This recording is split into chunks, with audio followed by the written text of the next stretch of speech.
Buenas tardes a usted, Anita, y buenas tardes a toda España. Bueno, ya ven que las formas son diferentes. Aquí vamos a hablar mucho. Estábamos antes de empezar hablando mucho de las relaciones con la prensa, pero empezamos por lo que ha hecho en España en estas horas. Se marcha ahora mismo, podremos hablar de lo que ha hecho este fin de semana. Se ha reunido con el presidente Rajoy y hemos percibido mucha sintonía. Fue para nosotros una gratísima sorpresa, realmente, y no tenemos por qué ocultarlo. Lo que estábamos realizando una visita oficial a Turquía, la primera de un presidente ecuatoriano a ese país, y teníamos que hacer una escala técnica en Murcia. De todos modos, yo me voy a quedar unas horas porque usted sabe que en Murcia hay una gran comunidad ecuatoriana, cuando recibimos la gratísima sorpresa de que el presidente Rajoy nos invitaba a Madrid para reunirnos, la cual, pues, invitación que aceptamos inmediatamente, y ha sido una experiencia muy interesante. Nos ha agradado mucho estar con el presidente, no lo conocíamos, y bueno, es una persona muy afable y creo que hay una, como usted ha dicho, una buena sintonía. En la rueda de prensa se percibía cierta cercanía. ¿Se puede decir que la reunión ha sido sobre todo económica, ese encuentro que ha tenido con el presidente Rajoy? Tratamos varios aspectos, incluso hasta humanos, ¿no? Lo duro que es este oficio, la pérdida de privacidad, los ataques a los medios, etcétera.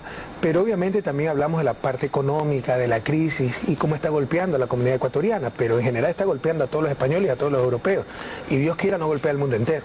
Supongo que han hablado de esos 400.000 ecuatorianos. Se calcula que en España el 64% están en paro. Desde luego también es una parte muy importante de la población española. No sé si es el dato exacto que ustedes manejan. No, creo que es un dato un poco exagerado. La tasa de paro es muy alta, pero no es 64%. ¿No es más de la mitad de la gente que está en España? No. En cualquier caso, usted decía... Entre los jóvenes en España hay esa tasa, lo cual es un problema muy grave, que lo reconoce el presidente Rajoy. Él me lo dijo. Usted hablaba de aliviar en algo la situación de los suyos aquí en este país. ¿Le ha arrancado algún compromiso concreto al presidente del gobierno español? Bueno, hemos hablado del problema, de la crisis, de las medidas que se están tomando, de la experiencia latinoamericana. Nosotros conocemos de memoria ciertas recetas que no necesariamente ayudan a superar crisis. ¿Y de qué hacer con el problema de las hipotecas? Para nosotros, con todo respeto, no quiero aparecer como grosero, desconsiderado, respetamos mucho a España, su institucionalidad, pero es muy difícil de comprender, más aún como economista, que el riesgo esté en los seres humanos y no en el capital. Ha sido muy duro con ese discurso con la legislación española. Pero es que es terrible. O sea, es algo que realmente que a mí me escandaliza. Perdón, frecuentemente no utilizo esta palabra, pero me escandaliza. Es decir, se prestan 200.000 euros para una casa valorada en esa cantidad, cuya valoración es hecha por el mismo banco. Esa es la garantía hipotecaria, la casa. Viene la crisis, no se puede pagar el crédito, se devuelve la casa, se debería extinguir la deuda. No, ahora la casa solo vale 50.000 euros y págame los otros 150.000. Todo el riesgo, todo el costo sobre los seres humanos, no sobre el capital. Es algo increíble. Ha dicho usted, se va a llegar al peor de los mundos. Cuando le ha trasladado este mensaje al presidente Rajoy, insisto, ¿le ha arrancado algún compromiso? Él me ha dicho que ha conversado con los bancos, que hay un código de ética. Él reconoce la necesidad de flexibilizar esa normativa tan rígida en favor del capital. Eso no me lo dijo, pero yo creo que es totalmente en favor del capital. Demuestra el grave problema, el problema esencial de nuestro tiempo. Podrán inyectar millones por aquí, millones por acá. El problema esencial es la supremacía total del capital sobre los seres humanos y se refleja bastante bien en esta cuestión de las hipotecas. Y si no flexibiliza el capital sus ambiciones, como lo decía en la conferencia de prensa, va a llegar al peor de los mundos. Gente que necesita casas sin casas y bancos que no necesitan casas con casas. ¿Y qué le ha dicho el presidente Rajoy? Él reconoce que hay que flexibilizar ese marco y me dice que ha conversado con los bancos, que se ha hecho un código de ética, sí, lo hemos contado en los medios, de pago, etcétera. Ecuador, hablamos de los ecuatorianos que están en España, hablemos de su país. Es verdad que Latinoamérica ha vivido de una forma muy diferente la crisis y quizá de ahí se podrían haber extraído lecciones, me refiero a Europa. Pero si hablamos en concreto de Ecuador, los datos de los últimos años hablaban de que se habían salvado en algo, este año lo han notado un poco más, pero la tasa de pobreza sigue siendo importante en toda Latinoamérica y también en Ecuador. ¿Se ha logrado algún avance, presidente? Por supuesto, por supuesto. En el caso particular de Ecuador somos de los 2 o 3 países que más reduce pobreza. Hemos reducido grandemente ese gravísimo problema, porque una cosa es ser pobres porque no existen recursos suficientes, pero otra cosa es ser pobres por sistemas perversos, excluyentes, porque usted en América Latina encuentra más ricos que los ricos de España y más pobres que los pobres de África, la región más pobre del mundo, o sea, es la región más desigual. Entonces es fundamental disminuir inequidad y también hemos disminuido grandemente, a pasos agigantados, la desigualdad. En estos momentos Ecuador es uno de los 3 países que más crece en América Latina. Creemos que la tasa de crecimiento del 2011 están por confirmarse las cifras finales, pero llegará aproximadamente al 9%.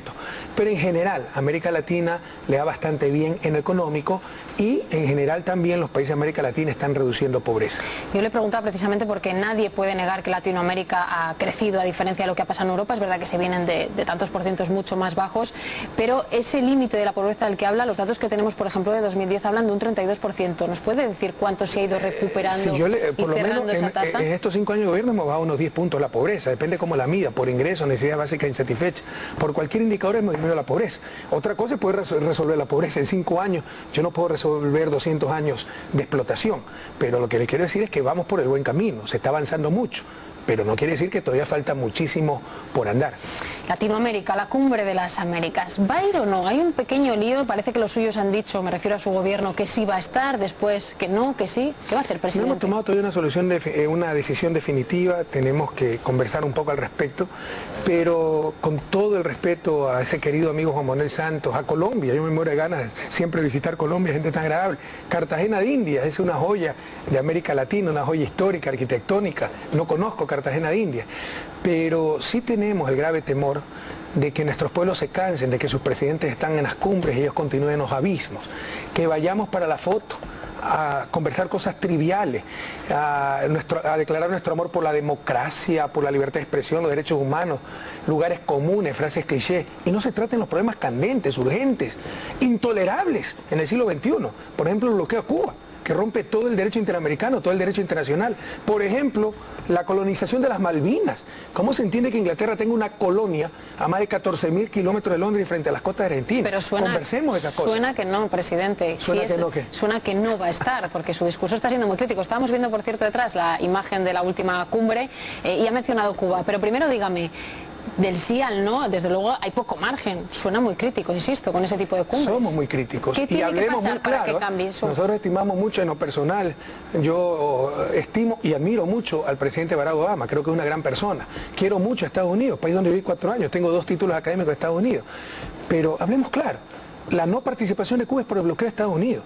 ¿Cómo América Latina del siglo XXI, con todos los procesos de integración, todos los avances, todavía aceptamos esa clase de bloqueo? Eso es inaceptable, eso es impresentable. A día de hoy Cuba no va a estar. Así es, por el bloqueo de Estados Unidos. O sea, cuando se habla eufemísticamente, no hay consenso, es que Estados Unidos dijo no. ¿Y cómo podemos aceptar esto en el siglo XXI? Bueno, el resto de mandatarios que estén, ¿se supone que lo aceptan o no? Incluido Chávez, si va finalmente. Eso es decisión de ellos. Nosotros tomaremos nuestra propia decisión en base a nuestros principios, en base a nuestras convicciones. Pero en principio le anticipo, creemos que es intolerable que una cumbre de las Américas no participe un país americano como Cuba por el bloqueo de otro país americano. Si Cuba no está en la cumbre, por hacerlo más fácil, el presidente Correa estará. Tomaremos la decisión a su debido momento y la comunicaremos en su debido momento. Ha hablado con el presidente Chávez, no me dice si usted estará o no, ¿sabe si el presidente venezolano estará, si la salud se lo permite? Desconozco, he hablado hace algunas semanas para ver cómo iba su estado de salud, lo vi muy animado, lo escuché muy animado porque no lo vi, pero no sé la decisión final y será sobre todo en función de su estado de salud. El interés del presidente Santos, que es el anfitrión de esta cumbre, es que estén todos y que se hable de ciertos temas. Esto es la pregunta, ¿usted ha conversado con él? Estoy totalmente de acuerdo con usted, Anita, que estén todos, ese es el interés. Yo le pregunto, los temas, usted ha mencionado Malvinas, se puede hablar también de la legalización de las drogas. ¿Ha hablado con el presidente Santos de si esos temas se van a tratar, que según usted interesan a los ciudadanos? El presidente Santos tuvo la gentileza de llamarme después de su visita a Cuba y le expresé estas inquietudes, le expresé algunos de los temas que creemos que deben tratarse. Por supuesto, el presidente Santos le guardamos la mayor de las consideraciones, él decidirá como anfitrión qué temas incluye o no, pero le hemos expresado nuestras inquietudes. ¿Y qué puede provocar si finalmente Ecuador no está en esa cumbre porque Cuba no está? ¿Se rompe de alguna manera ciertas alianzas internas? No, insisto, pensando en Chávez. Algunas veces la mejor participación es no participar. Entonces no podrá hacer este discurso allí. Insisto. Algunas veces la mejor participación es no participar. Sí ha dicho, sin embargo, que va a estar la invitación que le ha hecho el presidente Rajoy en Cádiz, en esa otra cumbre importante también para la región. Ahí sí estará. Pero también con mucho respeto y consideración al presidente Rajoy le he dicho que hay que poner una agenda relevante. Le insisto, basta de lugares comunes. ¿Quién puede estar en contra de la democracia, en contra de los derechos humanos, la libertad de expresión? Esas frases clichés, algunas veces hasta frases gastadas. Vamos, tratemos los temas de fondo. Por ejemplo, lo de las Malvinas. como Iberoamérica. Por ejemplo, una nueva estrategia en la lucha contra las drogas. Nos está venciendo el narcotráfico, el crimen organizado. Los niveles de violencia son intolerables. Se ha demostrado que la estrategia de represión, sobre todo la producción, es inútil, o al menos muy poco eficiente. Tenemos que buscar nuevas estrategias. ¿Quién le sigue? Guatemala propone la despenalización, Yo no es que he propuesto eso, he dicho busquemos una nueva estrategia, pero Guatemala, al menos presidente. Ya algunos presidentes, como el presidente de Guatemala, pero también el expresidente mexicano Fox, el expresidente ecuatoriano Rodrigo Borja han hablado claro que hay que cambiar la estrategia y hay que ver al menos una legalización moderada de las drogas. No necesariamente comparto esos puntos de vista. Lo que es evidente, innegable, es que la estrategia actual es un fracaso total.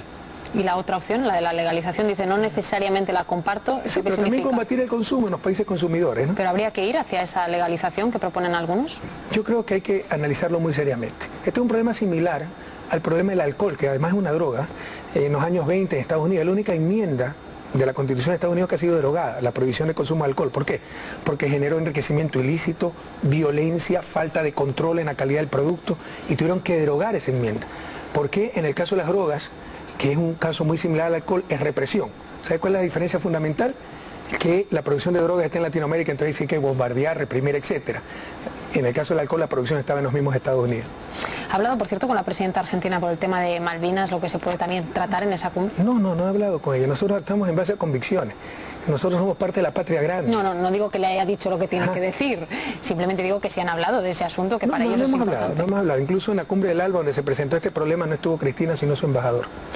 Hablemos también de Ecuador, de la situación política interna. Elecciones aproximadamente dentro de un año. ¿De verdad que no ha decidido si se va a presentar todavía? Mire, nuestro movimiento es un movimiento democrático.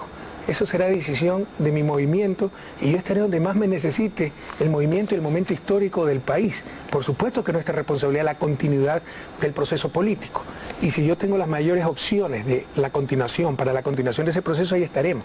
Pero debe ser una decisión democrática. ¿Y a usted qué le apetece? Más allá de que, como dice, se lo pida el movimiento. Le soy sincero, en este momento, después de varios días sin dormir, no nos acordamos ni cómo es, ni qué es dormir ya. Si me preguntan en este momento, la mejor decisión sería irme a mi casa a descansar y estar con mi familia, a la cual no veo hace varios días. Pero no es la decisión tomada. Pero estaremos donde el país lo necesite, debemos ser responsables. ¿Podría ser su hermano el candidato único de la oposición? ¿Cree que tiene posibilidades de juntar a toda la gente crítica con usted? Es un capítulo muy doloroso, tremendamente doloroso. ¿Yo qué culpa tengo de tener un hermano así? En todo caso, ya muestra signos de desequilibrio. Él nunca va a ser candidato único y si se lance candidato será el ridículo más grande de la historia, porque el pueblo ecuatoriano, y creo que ningún pueblo con elemental ética votaría por un candidato así. ¿Pero le preocupa que dé ese paso? No, de ninguna manera. Me fastidia, me molesta, es muy desagradable. Tener que hablar de esto es tremendamente desagradable a nivel personal. Pues le voy a pedir que escuche algo que ha dicho su hermano. Los telediarios de esta casa han emitido, gracias a nuestro corresponsal en la zona, Luis Pérez, una declaración de su hermano que dice lo siguiente. Vamos a escucharlo. ¿Quién más le pone el cascabel al gato? Eso es Vox Populi. El único que ve la gente como posible se llama Fabricio Correa, el hermano mayor.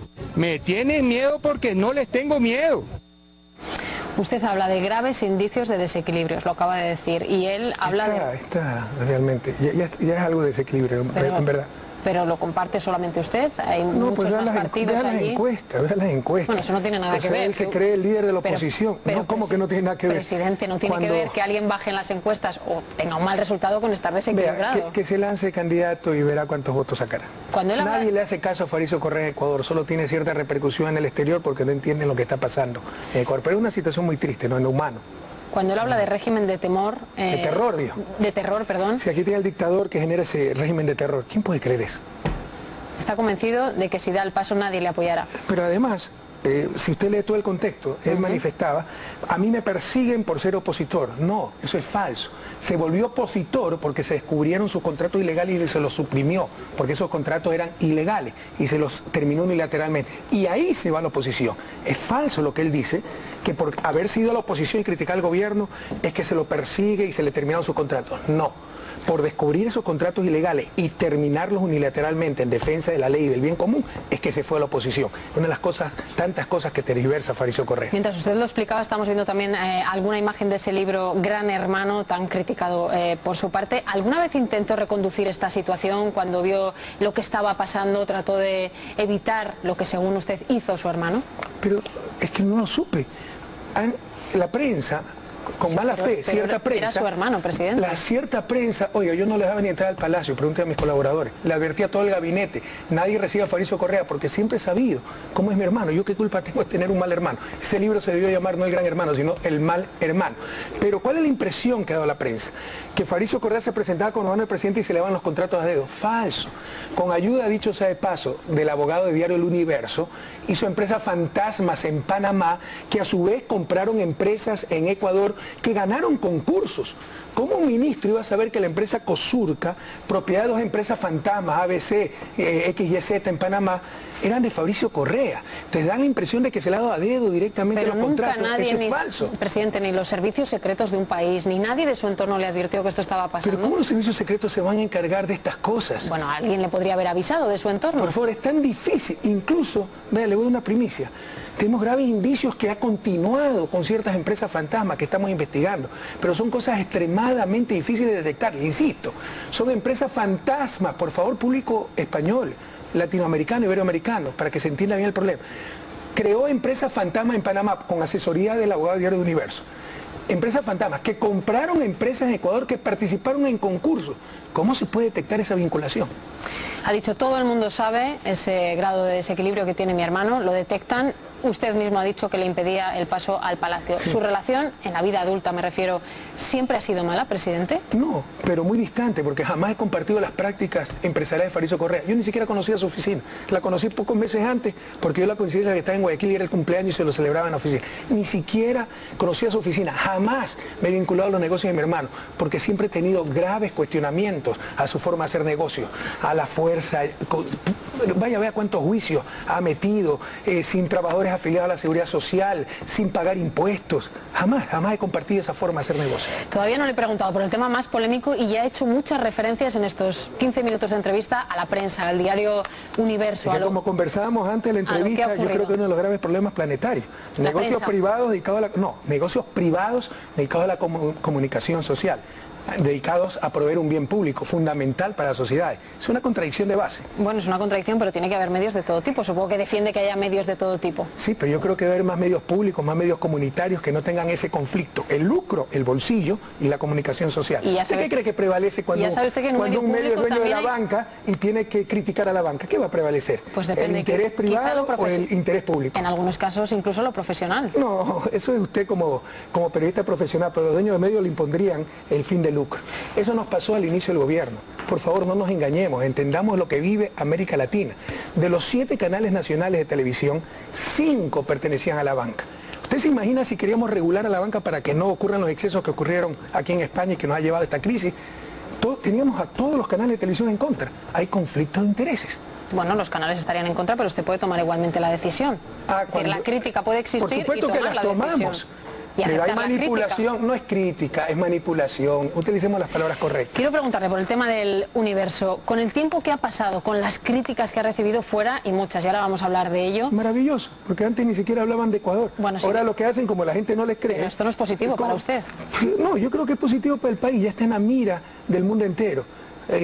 Publican editoriales, gente que ni conoce dónde está Ecuador, y lo que hacen los ciudadanos del mundo, como ya saben cómo es cierta prensa, lo que hacen es percatarse de que algo interesante está pasando en Ecuador. Por si acaso, en esta lucha judicial contra el abuso de cierta prensa, subió la popularidad del gobierno y se desplomó la credibilidad de los medios. Vaya, déjame que le pregunte, presidente, que usted es muy crítico con los medios, pero sobre todo con algunos contra los que ha tomado decisiones como esta que ha generado tanta controversia. La pregunta es, déjeme que le haga la pregunta, con todo el tiempo que ha pasado, con las críticas, insisto, que ha recibido, ¿se arrepiente de cómo ha manejado todo este tema si después ha tenido que llegar al indulto? Lo que siempre le dije al pueblo ecuatoriano, más que construir escuelas, más que construir caminos, más que construir hospitales, hay que construir la verdad. Si no, nos saldremos de su desarrollo. Por supuesto que esta lucha ha valido la pena. Jamás digo que iba a ser fácil, esto ha sido tremendamente desgastante. ¿Quién quiere estar en un juicio penal? Pero era necesario, porque aquí estoy mostrando parte del artículo. Por favor, pongan la parte final. A esto le llamaron opinión, para que vea cómo engañan a la gente. Pongan la parte final, por favor. Sí, sé a lo que se refiere, crímenes de lesa humanidad. El dictador debería recordar, por último, esto es muy importante, que con el indulto, en el futuro un nuevo presidente, quizá enemigo suyo, podría llevarle a una corte penal por haber ordenado fuego a discreción y sin previo aviso contra un hospital lleno de civiles y gente inocente. A esta calumnia le llamaron opinión.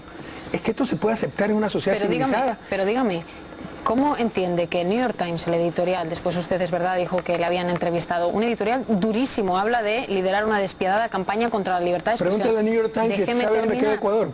Bueno, yo creo que en el New York Times, presidente, saben dónde queda Ecuador. Yo creo que algunos no saben ni siquiera dónde queda Ecuador. Quizá no, pero no, entiendo que quien ha escrito ese editorial... Déjeme que le termine. Es que me el editorial... sí, pero déjeme que le termine la pregunta. El editorial del New York Times... en este oficio es responderle a la gente, no a los medios de comunicación. Ustedes se creen propietarios de la opinión pública. No, ustedes son propietarios de opinión publicada. La opinión pública es la de nuestros pueblos y a ellos hay que contestarle. Sí, nosotros intentamos ejercer de intermediarios, presidente, por eso le digo... se fracasa.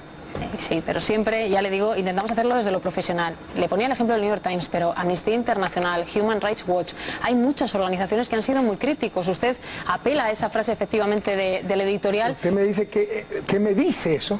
Sí. El espíritu de cuerpo totalmente antiético. El espíritu de cuerpo puede mantener el poder intocado de la...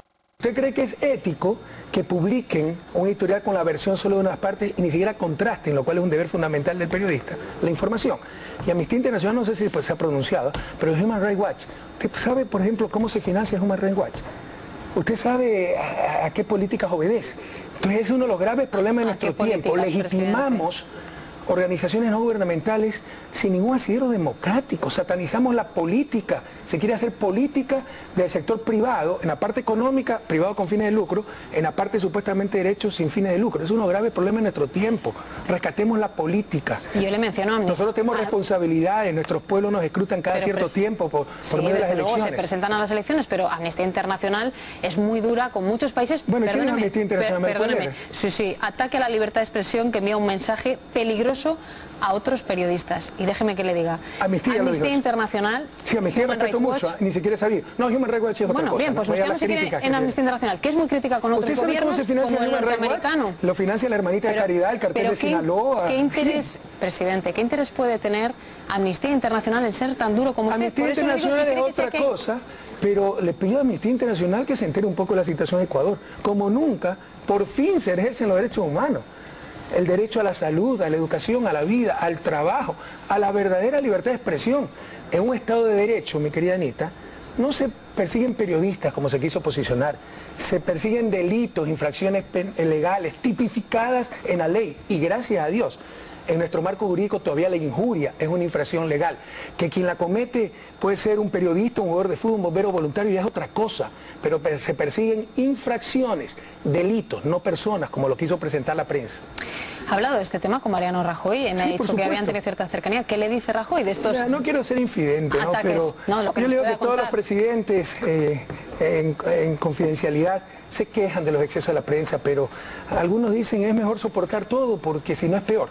Nosotros estamos dispuestos a la lucha porque creemos, le insisto, que es mucho más importante que construir carreteras, hospitales, escuelas, construir la verdad. La mentira ha destruido a América Latina, se miente demasiado de los medios de comunicación, de la política en lo cotidiano. Son unos grandes desafíos que tiene nuestra América. Los políticos también mienten. Por supuesto, y yo no me creo político por si acaso. Y por supuesto que mienten. Y mi grave problema... Los gobiernos también mienten. Mire, yo vengo de la academia. Y es que difícil es el paso de la academia a la política, porque en la academia el pecado capital es decir la verdad, no decir la verdad. En la política el pecado capital es decirla, pero lo seguiré diciendo. ¿Y que hay corrupción en la prensa? Por supuesto que hay corrupción. Como en todas partes, presidente. Pero por supuesto hay que combatir esa corrupción, pues. Pero ustedes quieren en nombre de la libertad de expresión que no se combata nada, con la ley en la mano. Y por favor, ya váyanse, derrumben esos mitos, esos estereotipos de los políticos malvados persiguiendo a pobres periodistas y pobres medios de comunicación. Es al revés. Esa es la gente, esos medios de comunicación son los que han respaldado la dictadura, los que han callado con las represiones, con los atracos bancarios, etcétera, y son los que persiguen a los gobiernos que realmente queremos cambiar las cosas. Desmitifiquen eso, por favor. Hay una ley de prensa, saliéndonos del tema concreto del Universo, hay quien piensa que se puede extender ese tipo de medidas, de quejas, de críticas, de ofensivas. Una pregunta, Anita. ¿Usted cree que es un represor que atenta a los derechos humanos? Siento, presidente, decirle que yo no respondo preguntas. Yo las hago. Y le invito a que visite Ecuador para que vea cómo finalmente la población ecuatoriana está accediendo a los verdaderos derechos humanos. Pero yo le digo, esa ley de prensa que tanto preocupa a algunos, incluidos estas organizaciones de las que hablábamos, y gente allí en Ecuador, ¿en qué va a quedar? Porque se está tramitando ahora mismo. ¿Será una ley que preocupe más, que preocupe menos? Dígame, ¿en qué va a quedar? Anita, no conozco la ley. Es otra de las tantas mentiras de la prensa. para deslegitimar una ley que no quieren. Están posicionando la idea que la mejor ley es la que no existe. No conozco la ley. ¿Cómo es posible que el presidente no conozca porque es una iniciativa ley de comunicaciones? Sí, pero en un régimen presidencialista como el ecuatoriano, la iniciativa legislativa puede venir del presidente o de los asambleístas. Esa ley no la he hecho yo, no la conozco. ¿No se ha informado con la polémica que ha habido en qué va a consistir? Al principio me traté de informar. ¿Sabe cuántos proyectos ya llevan por el boicot de la prensa? 18. Por la queja de la prensa. ¿Ya? La Constitución ordenaba que en un año se tuviera la nueva ley de comunicación. Esa Constitución fue aprobada por voto popular en septiembre del 2008. Han pasado más de 3 años y por el boicot de la prensa, le gusta o no le gusta escucharlo, no se ha podido aprobar esa ley. Entonces, cuando va el primer proyecto, uno se interesa, el segundo se interesa, el tercero, ya el 18º proyecto, que hagan lo que quieran. Por contra, esa ley que usted dice se está tramitando, y eso es cierto, hay otra que ya está en marcha, y es lo que llamamos aquí la ley electoral, ¿no? También ahí van a marcar cómo hay que informar en una campaña electoral. Usted presidente. Tiene la reforma al código, pero léala, por favor, tengo el léala. textual, prohíbe a los medios de comunicación efectuar durante la campaña promoción directa o indirecta a través de reportajes especiales o cualquier otra forma de mensaje. Pero siga leyendo, por favor. Que tienda a incidir en favor o en contra de un candidato determinado, a incidir presidente. a favor o en contra de un candidato. ¿Quién lo decide? Pero los medios de comunicación están acostumbrados a ser los grandes electores. Eso es lo que no es democrático. Entonces, les cae mal un candidato, hay que destrozarlo.